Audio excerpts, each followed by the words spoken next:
What's happening? What's happening? I'm excited.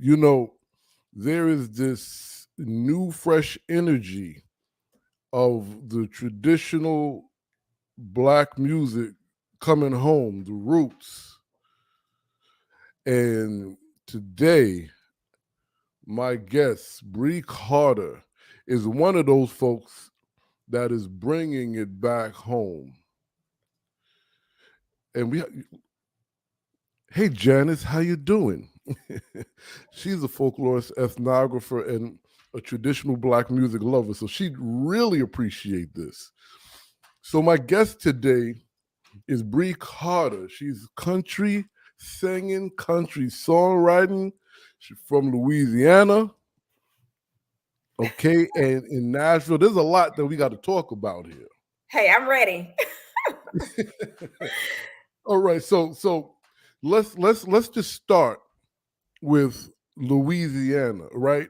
That's right. Because there's out of the many places great traditional Black music come from, Mississippi and Louisiana is, if not number one and two, it's number one simultaneously. I love it. Thank you for recognizing that. I love it. Because I have I have DNA in Louisiana, so let's get to it.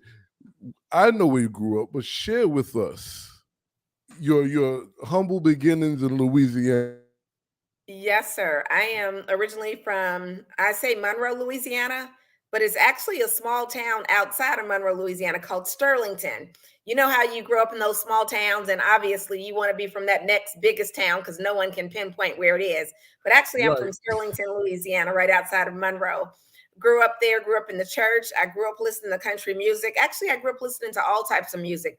So not just country, I grew up listening to blues, funk, R&B, gospel. Those are my strong roots. Even a little bit of rock.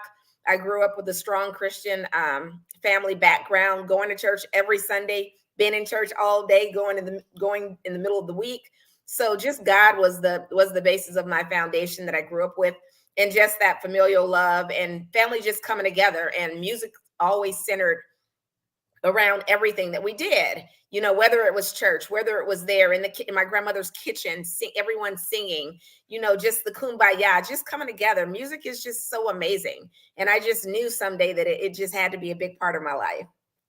Well, so you kind of touched on so many things, right? We go from tradition and family interaction to how it kind of spills out into your career, something that you end up loving and want to do, right? So Yes, sir.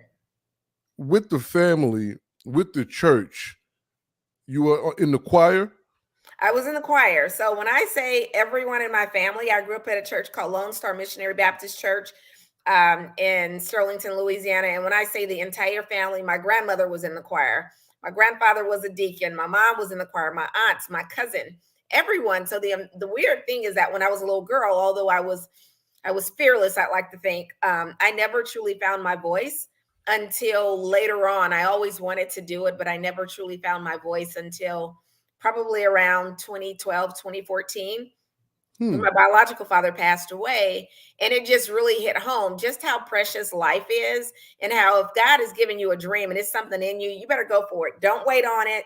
Tomorrow ain't promised to any of us. So you just gotta go all in, and you gotta take those steps. And it doesn't matter. The world can say no, but when God gives it to you, you gotta keep pushing forward to it. And eventually that dream will come into fruition and manifest itself. But you got to put in the work and believe. Well, first and foremost, let me say amen. But secondly, you say something. So now I have to, you're going to find that in my interviews, even though we have this little linear concept, I pivot, particularly when I hear something that strikes interest. And you said something that I've heard multiple times from multiple artists, and mostly actually singer-songwriters, and some that come out of Nashville. Well, they've established themselves in Nashville, but they come from other traditionally black communities.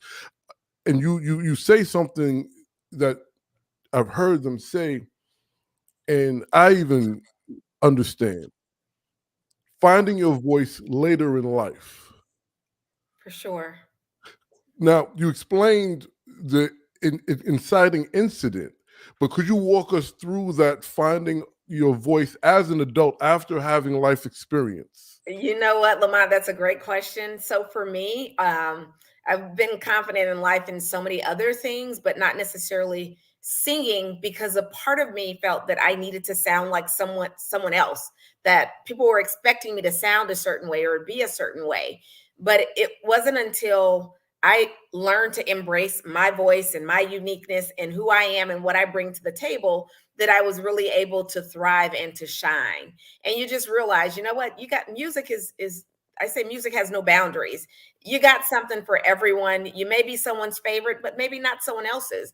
But as long as it comes from your heart and you're giving it your all, that's the only voice that you can put forth out there, and that's the only voice that I want people to hear. And I'm not trying to be the next, Dolly or Miranda or the great Aretha. I'm trying to be the next great Brei Carter. If I'm the best that I can be, hey, the world is getting the best that there is. That's right. That's the 100%. And you mentioned being you, right? Yes, And it's just ironic. I was talking to my family earlier about doctorate and musicianship. So now here we are. You have a bachelor's in business, yes, a sir. master's in marketing, but a doctorate in theology. I do. So I shared with you earlier, my faith is everything. I'm a God lover. It's a part of who I am. I mean, my music is a part of my ministry. It's not just for me to keep my voice to myself, but it's to go out and share to the masses and hopefully inspire someone else to get through whatever their situation they're dealing with. For example, the song Stronger Than That, which it's a reminder to let everyone know, you know what, we've all been through things and obstacles. It's a part of life, unfortunately. Setbacks, trials, and tribulations happen to all of us, but it's what we choose to do. And it goes back to that belief that I mentioned earlier. You got to believe in yourself. You got to have that faith and know that you are not what's happened to you, or you are not what you're dealing with. You're so much more than that. You just got to learn to see yourself as so much more than that. And once that light bulb goes off and you can see that and you get it down in your spirit, I mean, the sky is the limit. The sky is the limit. You can do and be anything, and you can overcome anything that you've been through. I mean, it's a part of our testimony, the things that we've been through to make us stronger. And my mom said something the other day. She had a post, and my story is someone else's testimony, or someone else's testimony is my story, and vice versa. So it just kind of goes hand in hand. And knowing that, you know what, it's about togetherness, it's about unity, us all coming together and uplifting one another. I tell people, I am my brother's keeper. I am my sister's keeper. It doesn't matter what color they are. It is for me. I've always just been one to give back and to look out for one another. My dad, he says to me, my stepfather, he's always like, you know what you make happen for others, God will make happen for you. So sometimes when we get out of what we're dealing with and we make a difference in someone else's life, then our life, we can view things a little bit differently and see things better in our own lives. No, I hear that. And I mean, that is actually a ministry, right? so well, so let's jump around to the album first before we go back to your journey. Okay. Okay, keep it. I got to keep you on your toes. Oh, I'm ready for you, Lamont. Yeah, yeah, I see. so you have this great album which I listened to, and I see the word fusion, but there's not necessarily a fusion. This is American country, right? And I also hear the gospel in it. You know what I mean? Uh-huh. But there's one song that has what some could say a contemporary feel, a hip hop feel, if you will, a modern feel. It reminds me of an article that recently came out, and it slips me. But they were talking about how country music comes out of blues and different things like this, For and sure. can we be able to experiment and it still be in the actual genre, if you will? So I set that up kind of big so you can share with us what your thought, vision, and feel was going into this project? Um, I think you can. I think you can mix and fuse. It's just so amazing. I mean, as life evolves, we all evolve as people. Country music can transcend and it can evolve too. I think as long as you keep those elements to it, the foundation, you keep the roots. I've learned, in songwriting and just in life, people are like, you can't break the rules until you know until you know and you learn what the rules are. So knowing what the basics are, why not add more to it? So therefore, we talk about touching the masses and having something for everyone. So then, since music is about unity and bringing people together, fusing the different sounds and the different instruments together and giving the different feel, it can't help but to unify and bring people together and bring everyone on one accord. I love it. Well, that's good because now I know you're a vocalist. You sing.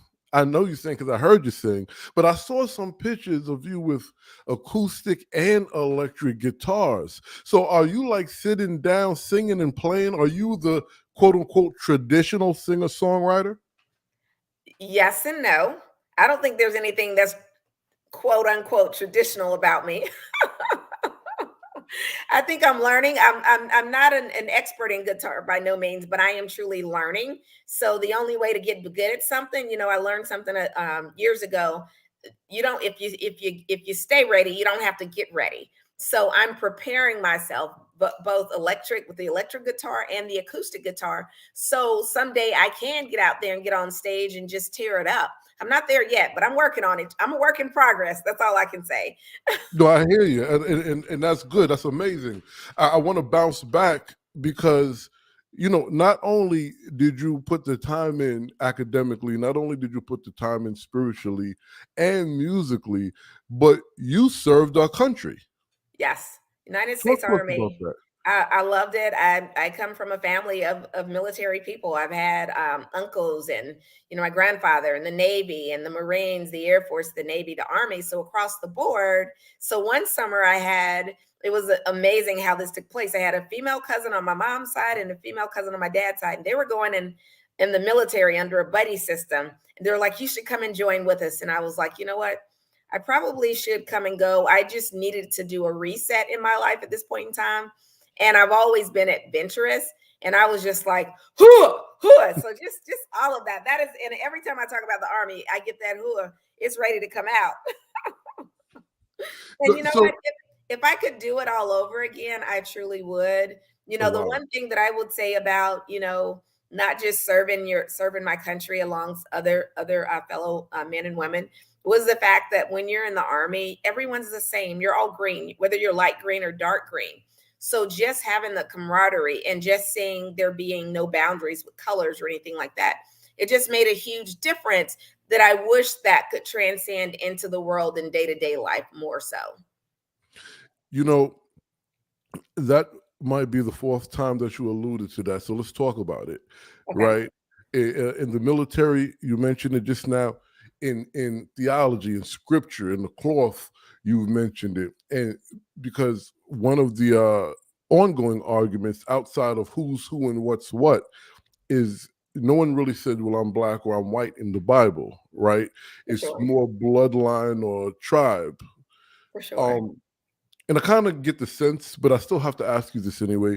How important is it for you to not necessarily just transcend, but get a message across that we are, I guess, paying attention to the wrong thing by judging people by their skin color? You know what? Preach, preach, preach. I think too many times people are judging people wrong by the wrong color, or even just being in country music and people thinking, oh, well, why are you doing this? Why didn't you pick this? Or why didn't you pick that? You have to be true to who you are. And country is what I knew. Country is what was in my blood. I didn't choose it, it chose me. So being true to who I am. And I think just honestly growing up, we can all see the different colors, the different shades. We can see that my skin is melanin, that it's brown, that it's black, whatever someone chooses to say.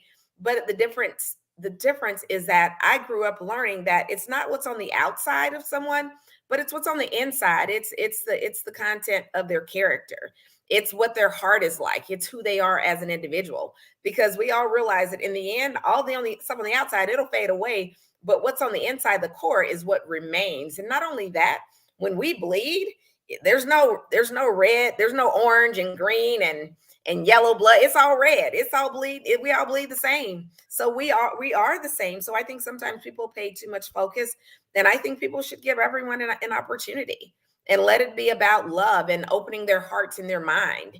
And close your eyes and listen to the music. Don't look at the person and and judge prematurely until you hear it, because it could be that same person, their song that could maybe save your life, or that could uplift you or bring you out of a situation or put that smile on your face. So I have to ask this based on your answer of my question.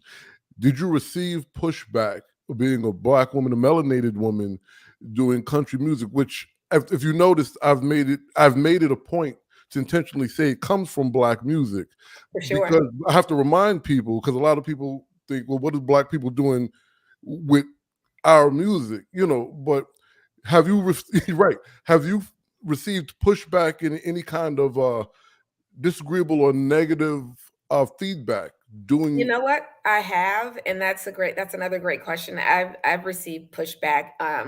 The sad thing is that when I think we have to be able to come to the table and have these conversations. When we have these conversations, I think people think, oh, well, they're just trying to push the black card, or she's just acting this way and she should do it on her own merits. It has nothing to do with that. I just want a fair shot. I just want to sing, and I want people to hear me with open ears, and not necessarily by the color of my skin. I think because a lot of times if people will take a step back and open their hearts and their minds up, they'd be surprised at the things that they would like and that they would embrace. But I've received some pushback. I would not be telling the truth if I said that I hadn't. But the type of person that I am and just how I was raised, they're going to be naysayers. They're going to be people that judge you because of the color of your skin or whatever. That's not going to stop me. I know what my mission is. I know what God is put in my heart, and what my goals and dreams are. So it's not going to stop me. Let them judge. Let them do this. But when you have that higher power on your life and you are in what you're supposed to be doing, it's going to work out. You just got to do your time. God has the perfect time and the perfect plan. We all got to put in our work and do our part. And I've never been afraid of work. So let them judge. I got to be true to who I am, though. And I'm going to keep moving forward. Oh, of course you are. So I want to go. I don't need to, but I would like to go back to the album, because I want to know which song, not which single, that collectively the business part of you and your team chose. The artist side of you, which one touches you the most, and tell us why. You know what? I'm going to have to pick two of them. Okay. The first one is Smiling Through the Pain, because, when I sat down with two friends to write the song and we came together, they were like, what do you want to write about? And it was my story, but it was my story because I knew so many people could relate. And with everything that's going on now with mental health, I think people should be aware. Sometimes there's so many people out here that are smiling through the pain. You never know. That's why people should learn to be a little kinder. You never know what someone else is dealing with or what they've been through. And sometimes people that you think are your friends, sometimes they're not. They're ulterior motives, and they're not necessarily in your life for the right reasons. So I think just growing up, I saw some of that, and that was my experience. Sometimes, my grandmother used to always say, baby, just smile. They never know what you're going through, you're dealing with. I think we are taught that sometimes as a kid, pick your head up, pick your lip up off the ground, be happy, smile. So I think that's just been a part of me. And it has nothing. I hear people sometimes saying, well, maybe you're not being true to you, you're being fake. It's not being fake if you're being who you know how to be. And if your defense mechanism is smiling instead of crying, these are things that we learn and we work through. So it's just my truth, smiling through the pain sometimes, with things that I deal with and I go through. And the other one I would say honestly is the single that we mentioned earlier, Stronger Than That. It's that anthem. Unfortunately, when my parents divorced, growing up in a small town, you hear rumors, you hear things, and you start maybe to doubt yourself as an individual and what have you. And my mom has always been my biggest fan and just encouraging me to just push forward, and just honestly, as I share with you, my biggest cheerleader, just encouraging me, just praying with me. just lifting me up. And whenever everyone else said no, she was always in my corner. And just a part of my story and so many other people. You're stronger than that. You're so much stronger than lack. You're so much stronger than divorce. You're so much stronger than death. It's a part of life. You're stronger than those things. You're so much more. So those songs, I love them all, but those two really are near and dear to my heart, and they just touch me. And it's a daily anthem. Sometimes you just got to push. You got to push your way through and keep smiling through the pain, because you are so much stronger than whatever you've been through or whatever you're dealing with. That is true. That is true. And I need to ask you about growing up in a small town, right? Uh-huh. Now we spoke about that earlier, but then you just brought it kind of back home to a very personal uh, uh, uh, uh, experience, right? Yes, sir. So, first, in this small town, was it diverse, predominantly white, predominantly black, multiple ethnicities? It was primarily white. It was Okay. primarily white. I was a cheerleader. I was on the homecoming court. I participated. My grandmother worked at the school, and it was always, I grew up saying yes, sir, no, sir, yes, ma'am, just being very respectful and not seeing color and not being treated a certain way. And I'll say something. A sad thing though is when, because for a while we lived in California, before my parents divorced. When I moved back down south, the sad thing is that it wasn't the white people that ostracized me. It was some of the black people, because I didn't grow up seeing color. They're like, "Oh, you're an Oreo. You like such and such." I was only taught to show love, and as a result, some people had a problem that I was able to show love regardless of someone's skin color. So I didn't grow up with some of the same stories that other people grew up, as far as, dealing with a lot of the racism as a child. I didn't deal with all of that. Well, I'm happy you said that. I'm gonna tell you why. Because one thing that I have noticed is it doesn't. I guess the masses do not believe that the quote unquote so-called black experience is more, it's not monolithic, right? There's Mhm. multiple experiences, there's multiple takes, there's multiple cultures within the whole, right? Right. And um so with that, do you feel that because you didn't fit into a box that was considered what black was supposed to be, and this was how I guess most people have been programmed, so-called blacks as well, Correct. they were kind of off balance? I would agree, and I would say yes. I would say yes. So that's why my story today, it is different, because of my upbringing, how I was raised, and just the environment, and just knowing and seeing love. My grandmother told me, she said, "Baby, and sometimes strangers will treat you better than your own family. So just don't base it on that. Base your life on how people treat you, how they make you feel, them looking out for you."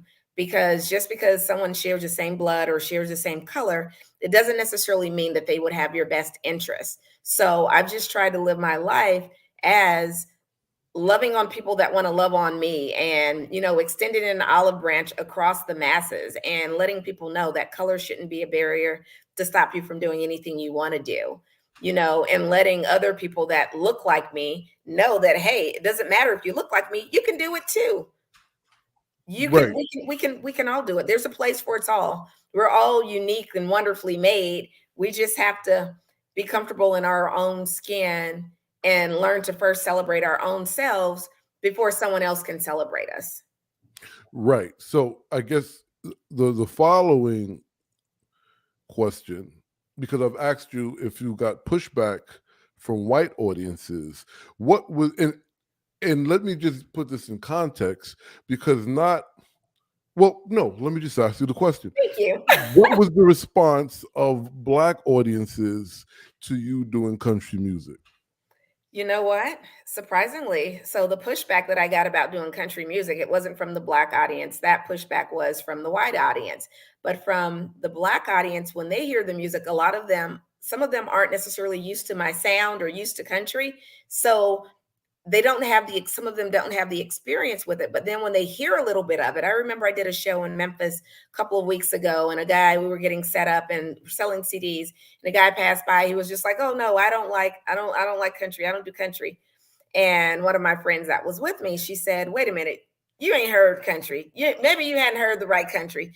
You need to hear this country. I guarantee you're gonna like it. So the guy, he walked by, kept looking, and then I guess he felt so bad, and it was a black guy. He felt so bad, it was like, oh, I don't like country. I don't like all that. So he bought a CD. He went and listened to it, and he came back to the show that night. He said, thank you so much. You just opened my eyes, or opened my world up even more. I like your sound. It's different. Some things I don't like, but I do like your sound. So in all fairness, it's about, someone just giving you a shot and listening. Will they like every song? Probably not.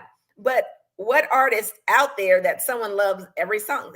Everyone's not going to like every song. Right. So it was just really good for the guy to come back, and he brought his wife, and they listened and they enjoyed the show and what have you. And it was just really good because, hey, I gained another fan. I don't care what color my fans are. I want everyone to love it. I want everyone. I want black and white to experience my music and to experience me. It doesn't matter if someone's, race, nationality, ethnicity, or any of that. But it was just a wonderful feeling just to be there, and just everyone else, some of the other people. And actually at this venue, it was a black venue. And that actually, it was just wonderful that prior to me being there, some people had gone and they downloaded my songs, and they were standing up dancing and singing my songs with me. So, I also have a song called Here's to Nowhere, and we talked about that small town.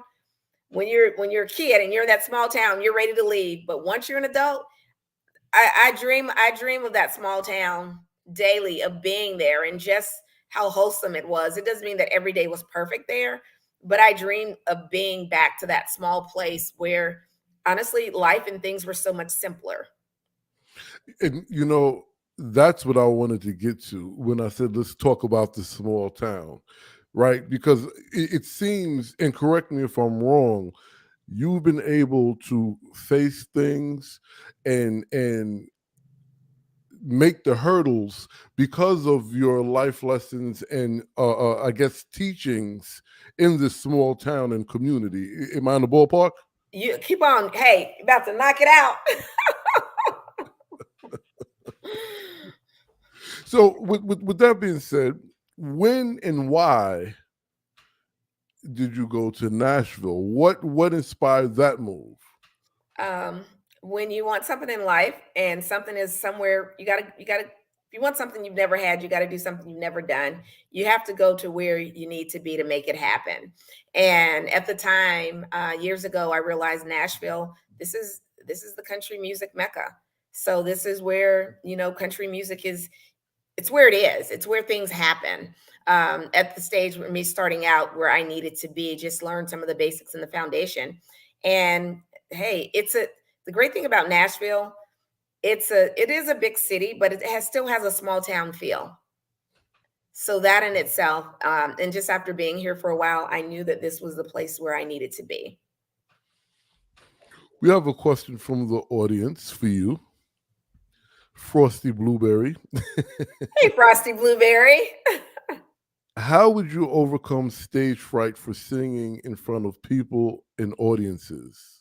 You know what, Frosty Blueberry? That is a great question. Trust me, even sometimes now I get a little stage fright.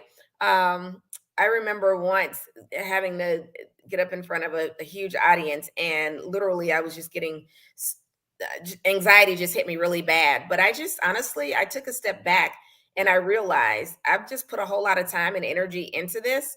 And I know this is my purpose and where I'm supposed to be. So now I get up on stage and I'm like, it doesn't mean that I don't get a little nervous, but you're there to see me. You're there for me to put on a show. You're there for me to hopefully inspire you and to make you happy. So that's my purpose. And that's what I need to do. So at that point in time, I take self out of it, and it's more about you. I'm there for you. It's about you at that point in time. So you just got to overcome it and be like, hey, you know what?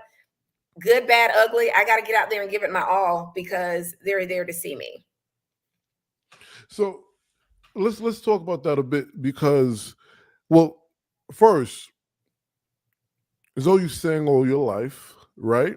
Uh-huh. When did you? At what point did you say, I want to do this professionally"? Not when you got your voice. When did you want to start doing it professionally? I would say in 2014. Oh, so it happened simultaneously. Yes. So no, as a kid, Oh. I wanted to sing. Like I used to do talent shows and what have you.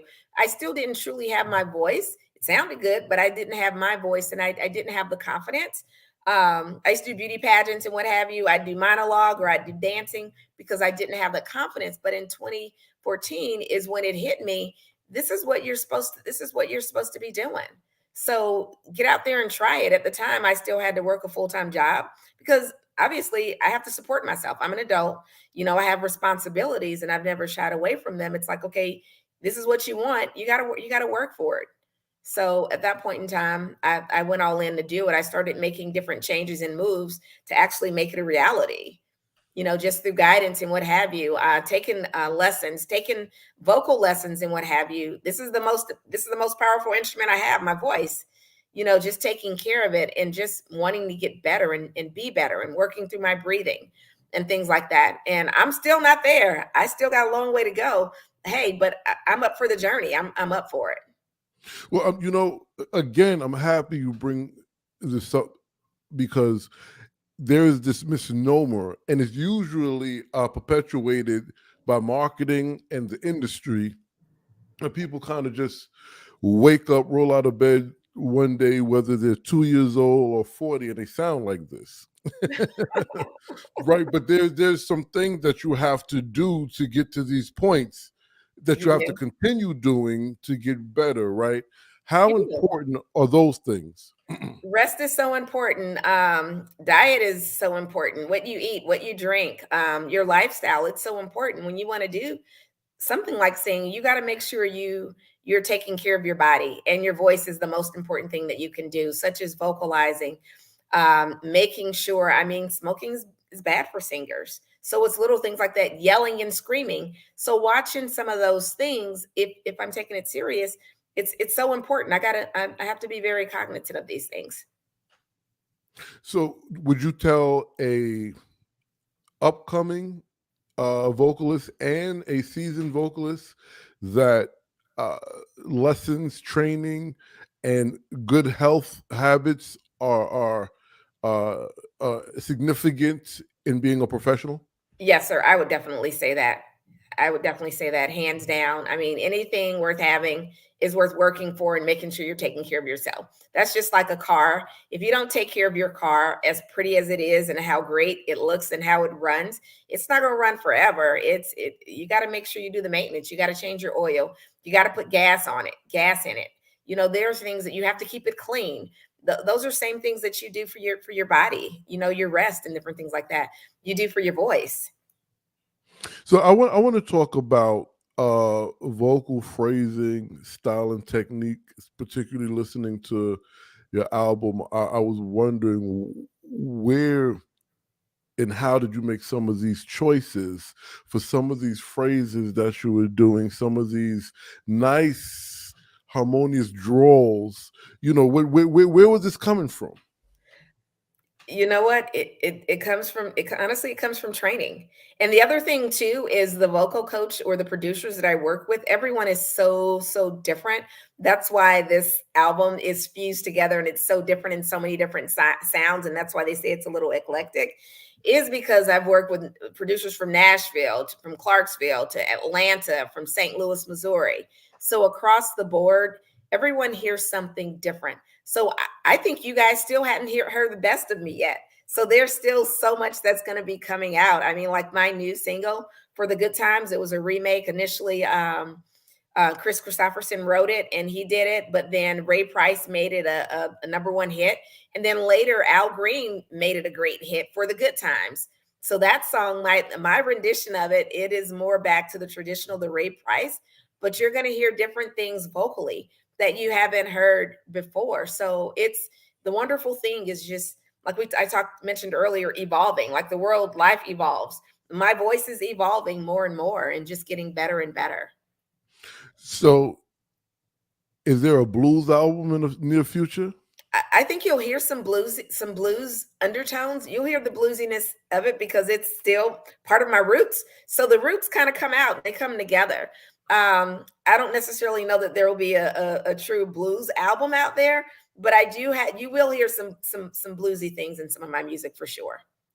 That's good. So what have I not asked you that you want to share with us?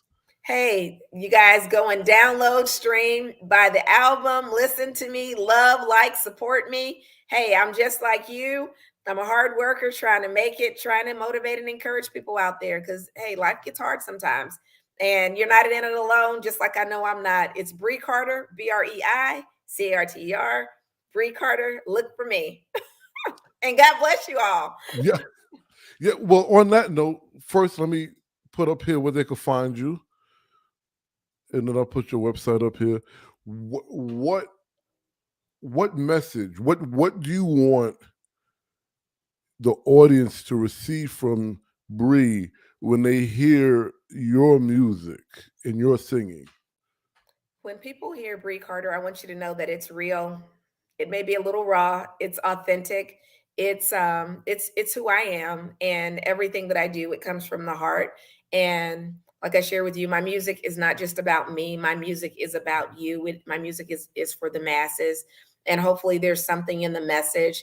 Maybe I'm telling your story or someone else's story, and you can relate. Um, just embrace it, embrace me, because I the only person I know how to be is me. It's Bree. So if you're looking for the next Beyonce, that ain't me. If you're looking for the next Bree Carter, I guarantee you that's me. I just wanna thrive and be the best that I can be. Well, Miss Carter, I'm so happy you took some time out of your busy schedule to talk to us about your music, your journey, the nice little town of Louisiana, and his wonderful album. Thank you so much. I appreciate you, Lamont. Have a great rest of the day. God bless. God bless y'all. Y'all heard it, maybe not here first, but you did hear it here. Make sure you go check her out, Bree Carter. I'm going to put up that website. They can get their music on your website, right? They can. All right, y'all heard it. And you know what I'm going to say. Keep bluesing. See y'all next time.